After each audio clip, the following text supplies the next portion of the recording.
चलिए पढ़ा जाए। हम लोग फिजिक्स का पहला भाग पढ़ लिए। वहां कहां तक पढ़ाई हो गया था? आंख के दोष तक पढ़ाई हो गया। आंख का दोष जो अगर इस क्लास को, पहले वाले क्लास को नहीं देखे हैं तो पहले इस क्लास को देखिए, इसके बाद फिर आप सेकेंड क्लास को देखिएगा, ज्यादा समझ में आएंगे। अब यहाँ पे आपको आज जो पढ़ना है वो हमें पढ़ना है वायुमंडलीय अपवर्तन। इसके बाद फिर क्या पढ़ना है?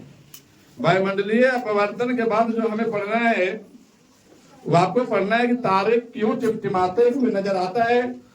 सूर्योदय तथा सूर्यास्त के आभासी समय को पढ़ना है। फिर वर्ण विक्षेपण पढ़ना है। इसके बाद इंद्रधनुष, प्रकाश का प्रकीर्णन। इसके बाद पढ़ना है टिंडल प्रभाव, कोलाइड, आकाश का रंग और सूर्य का रंग। इतना कुछ हमें पढ़ना है, जिसमें से पहले भाग को मैं क्या पढ़ रहा हूं? वायुमंडलीय अपवर्तन। वायुमंडलीय अपवर्तन में जो आपको झूठ दिखाई दे रहा है, झूठ दिखाई दे रहा है, या फिर हम कहेंगे कि जो प्रतीत हो रहा है, वही आपका क्या है? वायुमंडलीय अपवर्तन। वायुमंडलीय अपवर्तन मतलब वायुमंडल के कारण उसमें कोई एक्सचेंज आया है, जिसके कारण वस्तु इधर उधर डगमगाते हुए नजर आते हैं। तो हम कह सकते हैं इसका कारण है कि मान लिया जाए ये आपका, यहाँ पे आपका पृथ्वी, यहाँ पे आपका पृथ्वी, यहाँ पे आपको एक स्टोव या चूल्हा जला लीजिए, स्टोव या चूल्हा, या फिर हम कह सकते हैं कि यहाँ पे अगर सूर्य भी है, चलिए सूर्य को छोड़ दीजिए, यहीं पे देखा जाए। इसके ऊपर का जो लोह होगा, ये जब जल रहा है तो आग कुछ इस कंडीशन से आपको जलेगी। इसके ऊपर के जो आपका होगा, जो सबसे ऊपरी सतह का, ये आपको गर्म हवा हो जाएगा। क्या हो जाएगा? ये गर्म हवा। तो हम लोग पढ़े हैं कि जब कोई सघन माध्यम से विरल माध्यम में आता है तो वह कहाँ मुड़ता है? अभिलंब की ओर मुड़ जाता है। इसके बाद आपको विरल से सघन में जाएगा तो फिर वह अभिलंब से क्या होगा? जिसके कारण मान लिया जाए कोई वस्तु यहाँ पे है तो यहाँ पे गर्म हवा, इसके ऊपर में ठंड हवा, तो यह थोड़ा सा मुड़ेगा, फिर गर्म हवा फिर मुड़ेगा, फिर ठंडे हवा फिर मुड़ेगा, फिर गर्म हवा फिर से मुड़ेगा। अब यहाँ पे आपका फिर ठंडा हवा ऐसे मुड़ करके यहाँ तक जाएगा। इसके कारण कुछ वस्तुएं हमें, ये क्या होता है, इसके पीछे के वस्तुएं हमें क्या होता है? हिलता डुलता नजर आता है। इसी टाइप से हम लोग को देखा जाएगा तो तारे का टिमटिमाना, तारे का टिमटिमाना भी वायुमंडलीय अपवर्तन के कारण ही होता है।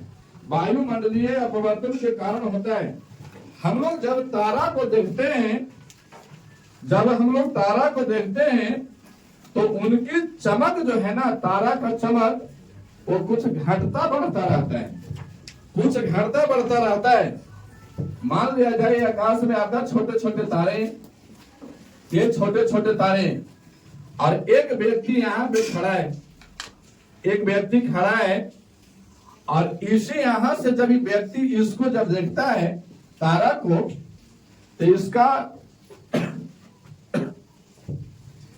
जो रंग है ना, कुछ घटता बढ़ता नजर आएगा।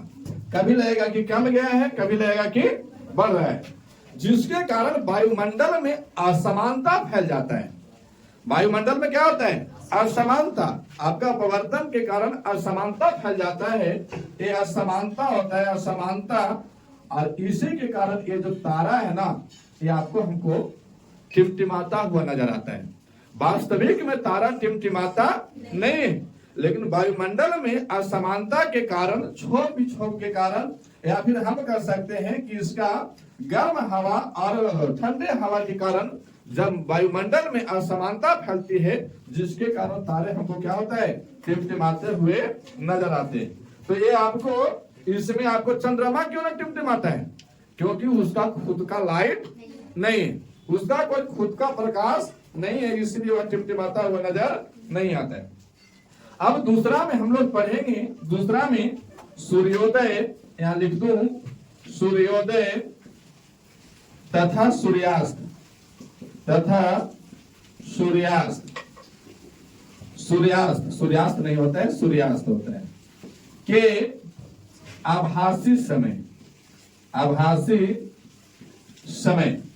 आपको ऐसा पता रहेगा ना कि सूर्य उदय होने वाला है, मतलब उगने वाला है, तो उगने से पहले ही सूर्य हमको दिखाई देता है, और सूर्य डूब जाता है, इसके बाद भी मुझे सूर्य दिखाई देते रहता है। तो मैं मानता हूं ये आपका पृथ्वी, ये क्या है आपका पृथ्वी, और सूर्य जो होता है ना, सूर्य भी आपका पृथ्वी के चारों ओर अंडाकार भाग में चक्र लगाता है। कैसा भाग में?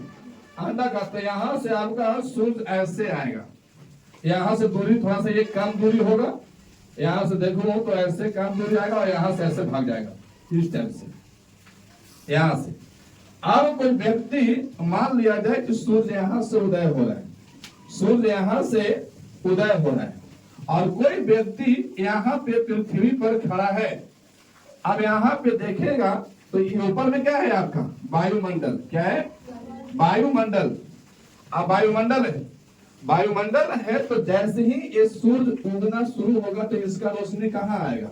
वायुमंडल में आएगा, और वायुमंडल में आएगा तब इस वायुमंडल में क्या क्या हो सकता है? तो धूलकण है, क्या है? धूलकण है। इसके बाद फिर क्या है? तो हम कह सकते हैं पानी के बूंदे भी है, पानी की बूंदे भी है। इसके भी और क्या कह सकते हैं? तो मतलब गैस भी है, हवा जिसको बोलते हैं, गैस भी है। तो इसके रंग को वो क्या कर लेता है? अवशोषित कर लेता है। क्या कर लेता है? अवशोषित कर लेता है। और वास्तविक में सूर्य अभी उगा नहीं है, लेकिन सूर्य का प्रकाश कहाँ आ गया है? वायुमंडल में। और लड़का जो है इस वायुमंडल में उपस्थित है, इस वायुमंडल में, उसको पर्दा को खोलिए, इस वायुमंडल में उपस्थित है। अब ये वायुमंडल में उपस्थित है तो इसको सूर्य डायरेक्ट रूप से यहाँ दिखाई नहीं दे रहा है, सूर्य इसको इस आंख से डायरेक्ट रूप से दिखाई नहीं दे रहा है। जहां पे लड़का खड़ा है पृथ्वी पर, इसके आंख से सीधे ऐसे सूर्य दिखाई नहीं दे रहा है, लेकिन इस वायुमंडल जो है, वायुमंडल में धूलकण, गैस या पानी के बूंदे जो उपस्थित है, जिसके कारण ये प्रकाश अवशोषित होकर के, और इसका प्रकाश वायुमंडल से कहां पड़ते हैं? आंख तक। कहां पड़ते हैं? आंख तक। तब जब इसको देखता है कि सूर्य अपने स्तर से ऊंचे उठे हुए दिखाई देते हैं। कारण यही है वायुमंडल के अपवर्तन। क्यों? इसको झूठ दिखाई दे रहा है कि सूर्य उदय हो गया। छठ पूजा वगैरह वगैरह में लोग इसीलिए जल्दी जल्दी अर्घ नहीं दे देते हैं।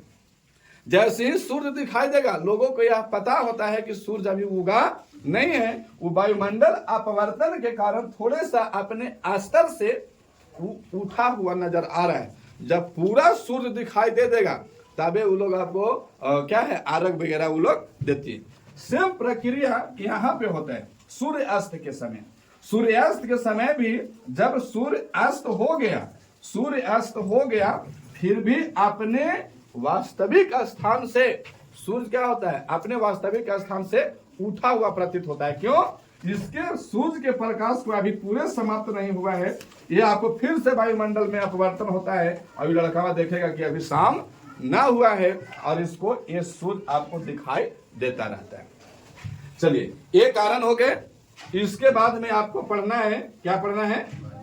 वर्ण विक्षेपण। क्या पढ़ना है? वर्ण विक्षेपण। अच्छे से दिखाई दे रहा है बोर्ड पे? नहीं, आपको पढ़ना क्या है? वर्ण विक्षेपण। देखिएगा, प्रकाश का वर्ण विक्षेपण। प्रकाश का वर्ण विक्षेपण कहते किसको है? ये है क्या? तो प्रकाश के वर्ण विक्षेपण होता है कि जब किसी प्रकाश को, जब किसी श्वेत प्रकाश को, श्वेत प्रकाश को किसी प्रिज्म से गुजारा जाता है। मानते हैं ये आपका श्वेत प्रकाश है जो आपका सनलाइट से निकल रहा है, जो सूर्य से निकल रहा है, और ये कहाँ गया? कोई एक प्रिज्म में गया है। कहाँ गया है? एक प्रिज्म में गया। प्रिज्म में गया तो ये हल्का क्या होगा? मुड़ेगा। और मुड़ेगा तो कुछ इसका अंश जो है ना वो सीधा भी निकल सकता है, या फिर यहां से आपको इस टाइप से निकलेगा, चारों ओर क्या होगा, ये फैल जाएगा, ऐसे हो जाएगा ना। ये आपको इस कंडीशन का हो जाएगा।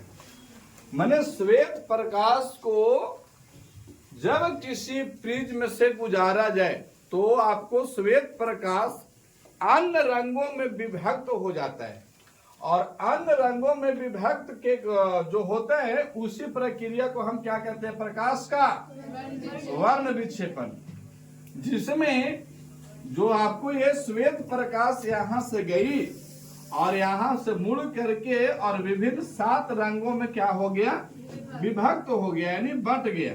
और ये बटने की प्रक्रिया ही क्या कहलाता है, वर्ण विक्षेपण, जिसका मध्य का जो रंग होता है वो क्या होता है, हरा, और जो शुरू का जो रंग होता है वो क्या होता है, बैंगनी, और जो अंत का रंग जो होता है वो उसका क्या होता है, लाल।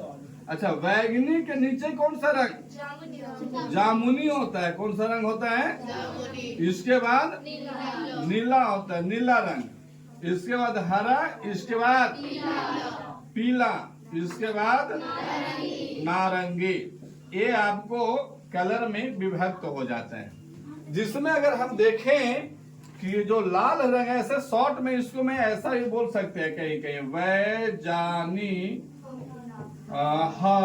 पीना ला, ऐसा कुछ कर करके आपको नाम दिया जाता है। अच्छा, इसी में अगर हम देखें तो ये जो बैंगनी रंग का जो अपवर्तन होता है ना, वो सबसे क्या होता है, अपवर्तन क्या होता है, सबसे अधिक होता है, जिसके कारण तरंगदैर्घ्य इसका सबसे क्या होता है, कम होता है। बैंगनी रंग का जो आपका प्रकीर्णन या अपवर्तन कहते हैं वो सबसे कम होता है, सॉरी अधिक होता है, जिसके कारण इसका तरंगदैर्घ्य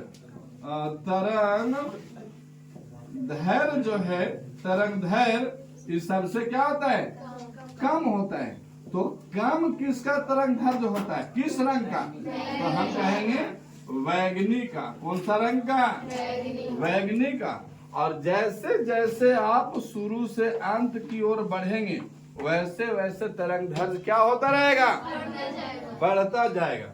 तो सबसे अधिक तरंगदैर्घ्य किसका होगा, लाल रंग का। किसका होगा, लाल रंग का। क्यों, लाल रंग ज्यादा आपको यहाँ पे लाल रंग का जो आपका अपवर्तन है ना, वो सबसे क्या होता है, कम होता है।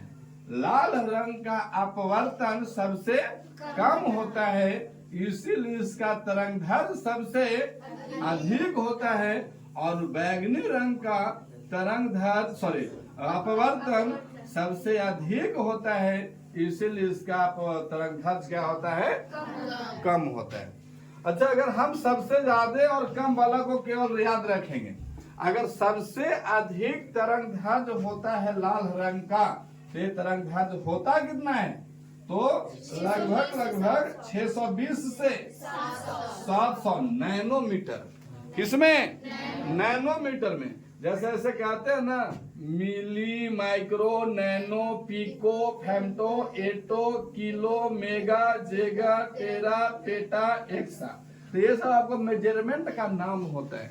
तो हम अच्छे से पता लग रहा है, कौन लिखल है हमको पता लग रहा है, मिली, माइक्रो, नैनो, पिको, फेम्टो, एटो, किलो, मेगा, जीगा, टेरा, पेटा, हमरा सब पता लग रहा है। तू लोग को ना पता उसी को लगेगा जिसको याद रहेगा, बाकी लोगों को पता न रहेगा। तो ये जो हम लोग तरंगदैर्घ्य नापते हैं वो किस में नापते हैं, नैनोमीटर में। अच्छा, सबसे अधिक किसका तरंगदैर्घ्य, लाल रंग का।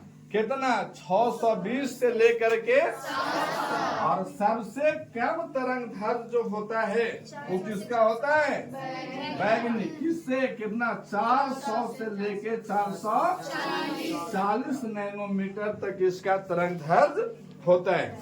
इसके बाद में अगर हम इसमें और देखें कि जब मान लिया जाए कोई एक आपका श्वेत प्रकाश है, यहां से खींच दूं श्वेत प्रकाश को, श्वेत प्रकाश यहां से ऐसे गई और ये आपको एक प्रिज्म से टकराया और ये मुड़ करके विभिन्न रंगों में क्या हो गया, बट गया, विभिन्न रंग में क्या हो गई, बट गया।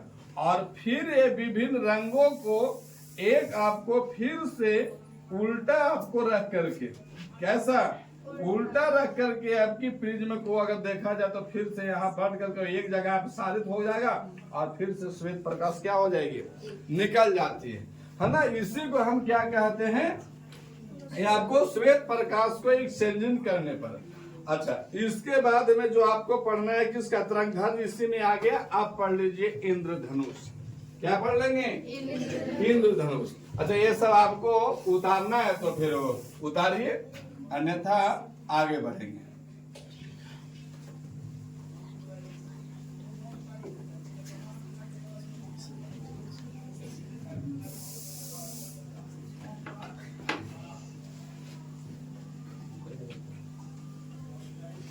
चलिए देखिए, इसके बाद क्या पढ़ना है, इंद्रधनुष। इंद्रधनुष पढ़ लेना है।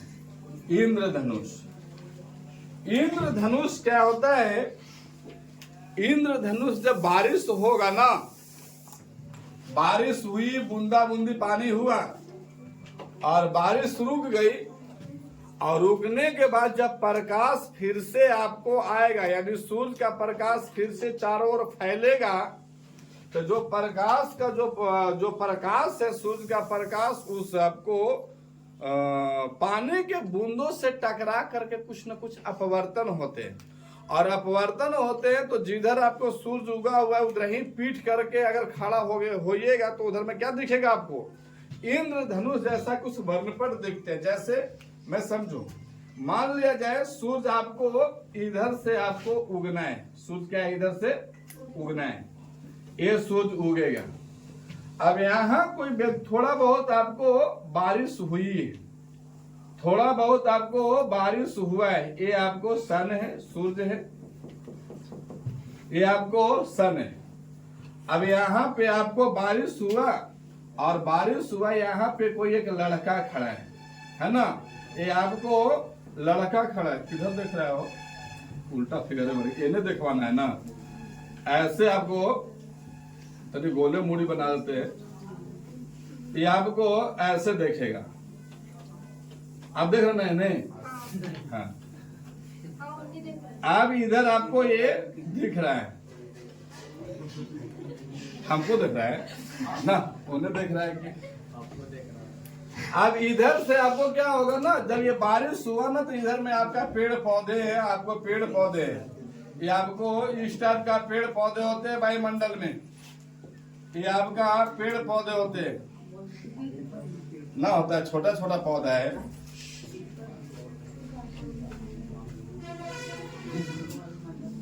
इस आपको कोई पेड़ पौधा है पता नहीं, गेंदा का फूल है, हाँ, कौनो फूल रहा तो ना छोड़ दो। अब यहाँ पे क्या हो ना, वर्षा के बूंदे यहाँ पे इनके पत्ते पर क्या हो जाते हैं, टंग जाते हैं। वर्षा के बूंदे क्या होते हैं, टंग जाते हैं। और टंगने के बाद चलो ये आपको थोड़ा व्यक्ति यहाँ पे, इसको यहाँ पे रखिए, ऐसे देख रहे हैं। अब यहाँ पे देखेंगे जब सूर्य के पर आपको बारिश हुआ, ऊपर से ऐसे ऐसे आपको बारिश हुई और बारिश हुआ तो इनके बारिश के जो बूंदे हैं ये आपका कुछ पेड़ पौधे पर, कुछ पृथ्वी पर, तो कुछ उनके घास पे टांगे हुए होते हैं। और जब फिर से बारिश बंद हुआ और बारिश बंद हुआ तो ये सूर्य का प्रकाश फिर से उदित हुआ और इन पर क्या होगा, फोकस करेगा। तो इन पे फोकस करेगा जैसे ही, तो ये बूंद से अपवर्तन होकर के कुछ प्रकाश कहाँ आएगा, इनके आंख तक आएंगे। और ये व्यक्ति जने सूर्य उदय हो रहा है जिस ओर से उदय और इसका क्या होना चाहिए, पीठ। और जैसे ही इधर देखेगा तो यहाँ पे आपको जो आपको आकाश है वो आकाश में कुछ इस टाइप का आपको क्या दिखेगा, इंद्रधनुष। इसको आपको इस टाइप का क्या होता है, एक पट्टी दिखाई देता है जो आपको ये भी पट्टी कितना रंग में विभक्त होता है? 7 रंग में। कितने रंग में? और इसी 7 रंगों से बने एक पट्टी को क्या नाम देते हैं हम लोग? इंद्रधनुष। क्या नाम देते हैं? इंद्रधनुष। इसमें आपको जो प्रकाश के जो बारिश के बूंदे हैं ना, वो कुछ प्रिज्म जैसा व्यवहार करके और इस आकृति को ये शेप देने का काम करता है। अब इसके बाद आपको पढ़ना क्या है? प्रकाश का प्रकीर्णन। प्रकाश के प्रकीर्णन को समझिए। प्रकाश का प्रकीर्णन। प्रकाश का प्रकीर्णन कौन देखेगा हम लोग? प्रकाश का प्रकीर्णन। अब यहाँ पे आपको रियल लाइफ में प्रयोग करने वाली बात है। प्रकाश का प्रकीर्णन क्या है कि किसी भी आपका माध्यम से आपका एक प्रकाश आ रही है। क्या है? प्रकाश आ रहा है। एस्टम से आपको प्रकाश आ रहा है, ये आपको प्रकाश आ रही है। ऐसा ये आपको आपतित प्रकाश लिख देते हैं। क्या है ये? आपतित प्रकाश। ये आपतित प्रकाश है। अब यहाँ पे क्या है? आपतित प्रकाश जब आपको कहीं से प्रकाश, आपतित प्रकाश कहाँ से आएगा? तो कहीं ना कहीं सूर्य से ही आ रहा है। यही बात है ना? कहाँ से आएगा? सूर्य से। और सूर्य से प्रकाश आ रहा है तो वह प्रकाश कैसा होगा? श्वेत प्रकाश। कैसा होगा वो? अब यहाँ पे आपको वायुमंडल है। यहाँ पे क्या है आपको? ऐसा वायुमंडल। अच्छा, आप थोड़ा सा कम में पा रहे तो क्या दिक्कत है? ये आपको ऐसा वायुमंडल है। अब वायुमंडल में आप जानते हैं कि धूलकण भी होता है। क्या होता है? धूलकण भी होता है। हवा का मतलब क्या? हम बोल रहे हैं गैस भी होता है। इसके बाद भी क्या होता है? पानी होता है। पानी के बूंदे होते हैं, है ना? अब इसमें प्रकाश जाकर के और टकराएगा। प्रकाश टकराएगा तो ये प्रकाश को धूलकण, चारों ओर धूलकण हो, चाहे गैस या हवा हो, चाहे पानी की बूंदे, क्या होगा? चारों ओर उसको क्या करेगा? फैला देगा। तो इस टाइप से हम कहेंगे कि इस प्रकाश के किरण को चारों ओर क्या कर दिया? फैला दिया है। इस टाइप से आपको चारों ओर फैला दिया है। और फैलाने का क्रिया, एक प्रकाश जो ऐसा होगा जो आपको एकदम सीधे निकल जाएगा। एक प्रकाश क्या होता है? सीधे निकल जाएगा। तो इसका एक अंश जो प्रकाश है वो चारों ओर फैल जाता है, और जो शेष प्रकाश है वह सीधा क्या हो जाएगा? सीधे निकल जाएगा। तो हम कहेंगे कि सूर्य से आते हुए प्रकाश के किरणें वायुमंडल के धूलकण या गैस या फिर हम कह सकते हैं पानी के बूंदों से टकरा कर चारों ओर फैलने की प्रक्रिया को ही हम क्या कहेंगे? प्रकाश का प्रकीर्णन कहते हैं। प्रकाश का प्रकीर्णन कहते हैं। और इसी में आ जाएगा आपका कोलाइड। क्या आता है? कोलाइड। कोलाइड देखिए, सामान्य भाषा में समझिएगा कि कोई भी वैसा माध्यम है जिस पर परत जम जाए। कोई भी वैसा माध्यम जिस पर क्या जम जाए?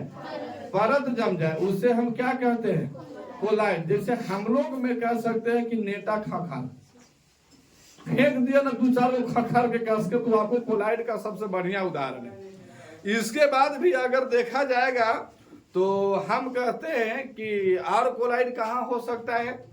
तो कोलाइड का उदाहरण है कि कोई माध्यम, जैसे कि दूध ले लीजिए। क्या ले लीजिए?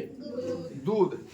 अब इसको दूध को गर्म कीजिए, उसमें जो दूध को मान लीजिए आपको शेप में कटोरा है, इसमें आपको दूध भर दिए और दूध को इधर से आपको क्या करें? लकड़ी उकड़ी जला करके, और यहाँ पे आपको क्या कर रहे हैं? इसको गर्म कर रहे हैं। क्या कर रहे हैं? गर्म कर रहे हैं।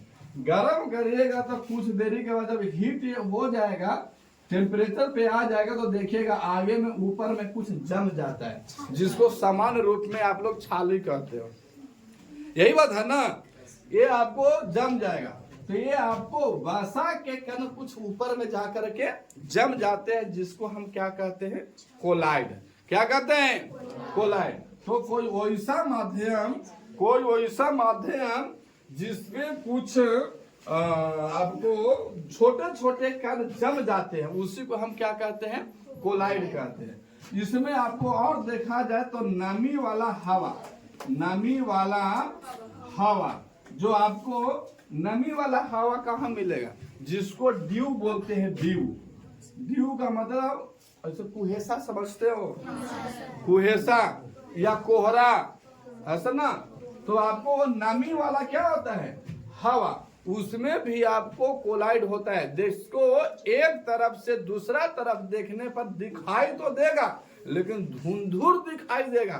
धुंधुर का मतलब पूरा साफ दिखाई नहीं देगा, उसी को हम क्या कहते हैं, कोलाइड। और कुछ हो सकता है क्या, नमी वाला हवा हो गया, दूध हो गया, हाँ धुआं को देख लीजिए, धुआं। ये धुआं भी आपका किसका उदाहरण है, कोलाइड का उदाहरण है। किसका उदाहरण है, कोलाइड का उदाहरण है। कुहासा हो गया, धुआं हो गया,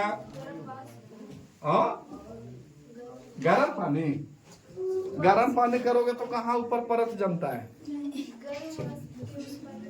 तो ये बात आपका होता है। ये आपको सारा क्या है, आपका कोलाइड का उदाहरण। इसके बाद जो आपका है, जिस कोलाइड विलयन में निलंबित कणों से प्रकाश के प्रकीर्णन को क्या कहते हैं हम लोग। कोलाइड के बाद देख लीजिए टिंडल प्रभाव। क्या होता है, टिंडल प्रभाव। क्या होता है, टिंडल प्रभाव।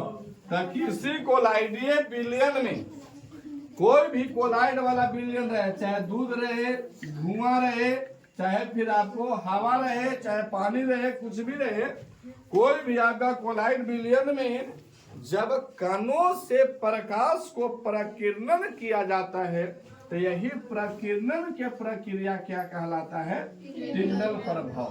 तो हम लोग लिखेंगे किसी कोलाइडीय, यहाँ पे ऐसे लिखेंगे परिभाषा, किसी कोलाइड विलयन में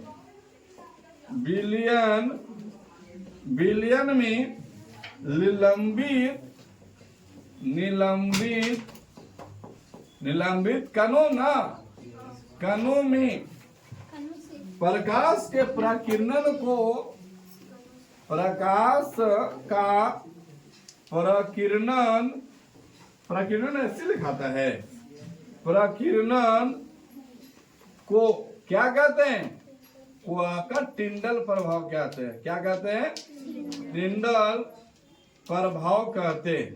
ये आपका हो जाएगा टिंडल प्रभाव। इसके बाद फिर आपको टिंडल प्रभाव के बाद देख लेना है हम लोग को क्या, प्रकाश के प्रकीर्णन। प्रकाश के प्रकीर्णन, ये तो देख लिए ना, प्रकाश के प्रकीर्णन को देख लिए। इसके बाद फिर आपको विभिन्न रंग में, तो आपको विभाजित हो जाता है, उसको हम लोग देख लिए। अब आते हैं हम लोग आकाश का रंग। आकाश का रंग के बारे में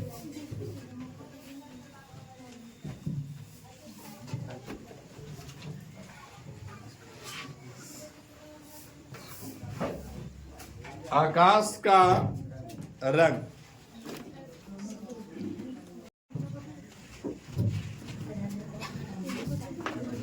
अब अगला आपका है आकाश का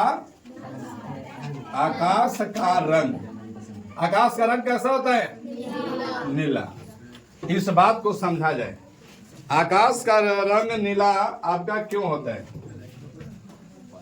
अब यहां पे समझें, ये आपको मान लिया जाए ऊपर में आपका क्या है, आकाश। मैं ऐसा आपको बना देता हूं, ये आपको क्या है, आपको आकाश, ये आपका आकाश है। यहां लिख दे रहा हूं केवल समझने के लिए। ये क्या है, आकाश के नीचे क्या है, वायुमंडल। ये क्या है आपका, वायुमंडल है।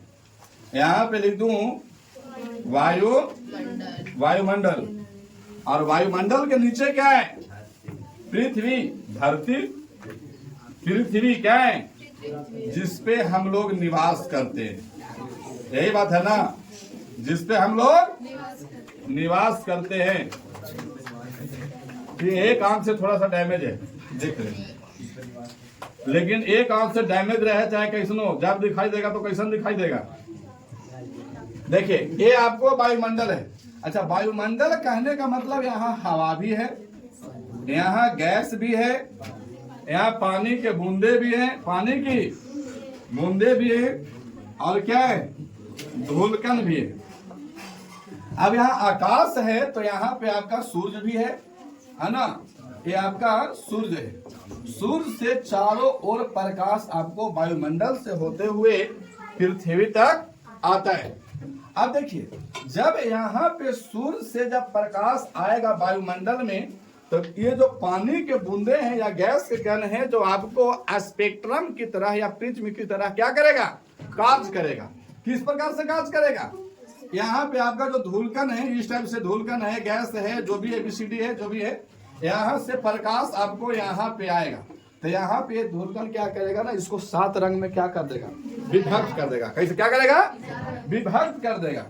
और विभक्त कर देगा, और विभक्त करके जो आपको नीला रंग जो होता है, नीला रंग को छोड़ करके जो जितने प्रकाश हैं सबको क्या कर देता है, अवशोषित करता है, प्रकीर्णन कर देता है। क्या करता है? प्रकीर्णन कर देता है। और यहाँ से आपको नीला को वो प्रकीर्णन नहीं कर पाता है। तो जो यहाँ से केवल जो बाकी जो रंग हैं ये प्रकीर्णन हो जाएगा, और जो नीला कलर के जो रंग है वो कहाँ तक पहुंचेगा, इसके आंख तक, मनुष्य के आंख तक पहुंचेगा। ये एकरो पहुंचेगा, एक खरीद के आंख में पहुंचेगा, हो बेस का आंख में पहुंचेगा। ये तो भैया गुल्ली डंडा खेलने में गड़बड़ा गया, इसको भी यहाँ पहुंचेगा। अच्छा, पहुंचेगा तो दोनों आंख में पहुंचेगा, ध्यान देना इस बात को, एक में दोनों में ना पहुंचेगा। अब यहाँ तो जब पहुंचा, नीला रंग के जब प्रकाश पहुंचा, तो ये रिफ्लेक्ट करके जब ऊपर देखेगा तो नीला यहाँ प्रकाश पहुंचा, तो यह कैसा दिखेगा, समझ के बात को, कैसा दिखेगा, नीला रंग के देखेगा।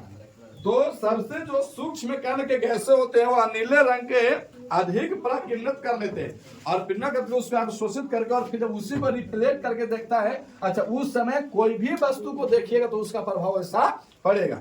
लेकिन अब यहाँ पे मान लिया जाए कोई व्यक्ति है, वो काला शर्ट पहने हुए है। कैसा शर्ट? काला। मेरा ब्लू शर्ट है, ब्लू तब दिख रहा है जो ब्लू रंग के कपड़ों रंग को छोड़ करके बाकी सब रंग प्रकाश अवशोषित कर रहा है, और तुम्हारे पास कैसा पहुंच रहा है, ब्लू रंग। जब ब्लू रंग पहुंच रहा है तभी तुम हमको देख रहा है, तो ब्लू नजर आ रहा है, अन्यथा नहीं होता। अंधेरा में खड़े व्यक्ति कैसा भागा भाग गोर क्यों न रहेगा, अंधेरा में खड़ा रहेगा, वो कैसा दिखाई देगा, काला। कैसा दिखाई देगा, काला दिखाई देगा। क्यों? वहां तक प्रकाश जो है उस सारे को अवशोषित कर रहा है, और आपको जो प्रकीर्णन का काम जो है वो ब्लैक को छोड़ दे रहा है। इसीलिए आंख के पास ब्लैक कलर का रंग पहुंच रहा है, और व्यक्ति को जब देख रहा है तो कैसा दिखाई दे रहा है, ब्लैक। समझ रहे बात को? इसीलिए राजदूत में भूत कैसा दिखाई देता है, करिया। लब कैसन व्यक्ति था, गोर व्यक्ति मार के भूत बन गया कि कैसन बन, लेकिन दिखाई देगा तो कैसन, करिया। पेड़ कैसा रात में दिखाई देगा, काला। जो भी चीज है सारा का सारा ब्लैक नजर आता है, क्योंकि हमारे आंख तक प्रकीर्णन होकर कौन सा कलर आता है, ब्लैक। और ब्लैक के कारण पूरा संपूर्ण पृथ्वी हमको क्या दिखाई देता है, ब्लैक। ये आपको इसी के कारण, प्रकीर्णन के कारण आकाश का रंग मुझे कैसा दिखाई देता है, नीला दिखाई देता है। अच्छा, चंद्रमा पर वायुमंडल नहीं है, चंद्रमा पर वायुमंडल नहीं होने के कारण जब चंद्रमा पर से कोई व्यक्ति जब यहाँ के अंतरिक्ष यात्रियों को देखता है तो कैसा प्रतीत होगा, काला, है ना। वहां पे कोई किसी प्रकार का वायुमंडल नहीं है, तो प्रकीर्णन का कोई तो समस्या उत्पन्न नहीं होगा। और जब प्रकीर्णन ना होगा तो वहां पे लाइट कैसा पहुंचेगा, जहां कोई ना पहुंचे वहां कालक्का पहुंच जाएगा, समझ रहे ना। जहां कोई ना पहुंचेगा तहां कौन पहुंचेगा, कलक्का। और कलक्का पहुंचेगा तो कलक्के दिखाई देगा, चाहे कैसन रहेगा वो काला दिखाई देगा। इसीलिए अंधेरा में खड़ा व्यक्ति चाहे आंख देखो चाहे दांत देखो, all is well, fantastic colour is black. समझ रहे ना बात को? कैसा कलर दिखाई देगा वो, ब्लैक कलर के। इसीलिए चंद्रमा पर खड़े व्यक्ति जब वह अंतरिक्ष यात्री को देखता है तो अंतरिक्ष यात्री कैसा दिखाई देता है। अब एक आदमी भोर में उठ के पूरा इधर के औंटले रहेगा, अंतरिक्ष चंद्रमा पर से अंतरिक्ष यात्री कैसा दिखाई देगा तो फलाना, इधर से कैसा दिखाई देगा चिल्लाना। अरे भैया इस बात का मेथड को समझिए, बात सब सही है। इसके बाद हमें पढ़ना है, क्या पढ़ना है? सूर्यास्त और सूर्योदय के समय आपका सूर्य का रंग कैसा दिखाई देता है? लाल। ये कारण क्या है? तो आप इसको समझ लीजिए और इसके बाद चैप्टर हो जाएगा समाप्त। यहाँ पे आपका सूर्य का रंग, चलो मैं मानता हूं यहाँ पे क्या है आपका? पृथ्वी। क्या है? पृथ्वी। यहाँ पे आपका सूर्य है। क्या है आपका? सूर्य। यहां से इस पृथ्वी को चक्कर करेगा, ये चक्कर कुछ इस टाइप से करेगा, है ना?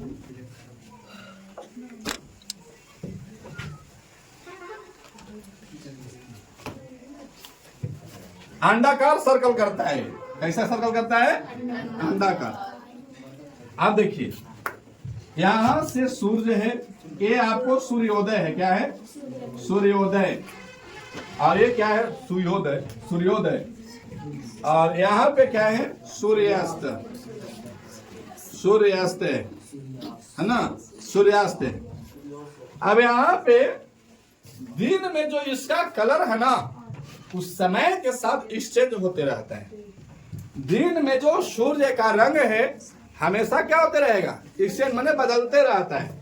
और बदलने का कारण है कि जब हम बता दूं कि जब सूर्य आपका एकदम 12 बजे है तो सूर्य आपको एकदम सामने रहेगा। अब देखिए यहां से लेकर के यहां सूर्यास्त की दूरी, सूर्योदय की दूरी और यहां से लेकर के सूर्यास्त की दूरी ये अधिक होता है। कब? जब आपको 12 बजे बिल्कुल एकदम रियल टाइम 12 बजते हैं तब। यहाँ पे दूरी क्या होता है? कम होता है। सूर्य और पृथ्वी के बीच की दूरी यहाँ पे क्या होगा? कम होता है। क्या होता है? कम। और सूर्योदय और सूर्यास्त के समय दूरी क्या होता है? अधिक होता है। क्या होता है? तो सूर्योदय के समय भी अधिक और सूर्यास्त के भी समय अधिक होता है। और अधिक होता है तो आपको प्रकीर्णन जो होता है ना, ये आपका कम होता है। प्रकीर्णन आपको क्या होगा? कम होगा।